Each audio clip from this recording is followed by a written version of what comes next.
আসসালামু আলাইকুম, welcome back to my mini blog.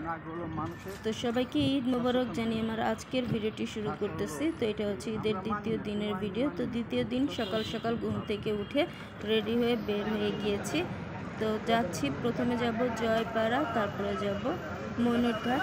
তো এই যে এটা জয়পাড়া বাস। তো জয়পাড়া বাসে উঠে পড়েছি। তো এটা হচ্ছে গুলিস্তান গোলাপশাহ মাজার থেকে বাসে উঠতে হয়। তো জয়পাড়াতে গিয়েছিলাম আব্বুর কবর জিয়ারত করতে, এরপর চলে এসেছি মৈনটঘাটে।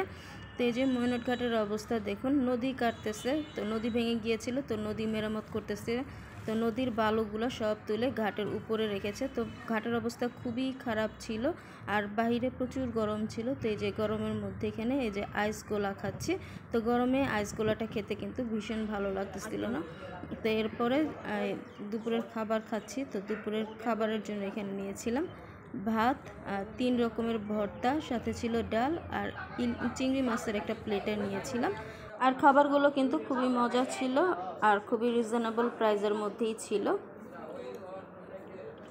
তো যাই হোক, এখন আমি আমার দুপুরের খাবারটা শেষ করতেছি। তো দুপুরের খাবার শেষ হয়ে গেছে। তো এই যে দেখুন, পাড় থেকে কিন্তু নদীটা এখন অনেকটা নিচে নেমে গেছে। তো এখানে হচ্ছে বালু দিয়ে রাস্তার মতো করেছে, আর ওই যে ওখানে বস্তা ফেলে রেখেছে। তো এখন ওই বস্তা পার হয়ে ওই যে একদম পানির কাছে চলে এসেছি, তো পা ভিজানোর জন্য।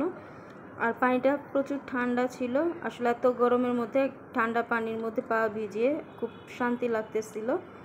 আর নদীটা কিন্তু খুবই শান্ত ছিল, কোনো স্রোত ছিল না। তো বেশ ভালো লাগতেছিল, পানিতে পা ভিজিয়ে বেশ কিছুক্ষণ দাঁড়িয়েছিলাম। আর এই যে মোটামুটি নদীর সাইডের ভিউ, আর ওই যে ওইটা হচ্ছে ভাসমান রেস্টুরেন্ট।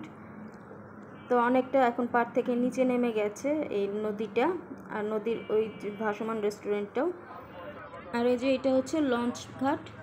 তো যারা এই পার থেকে ওই পার পারাপার হতে চায় তারা এই লঞ্চে করেই পারাপার হয়। তো ওই পার হচ্ছে ফরিদপুর, আর এই পার হচ্ছে দোহার।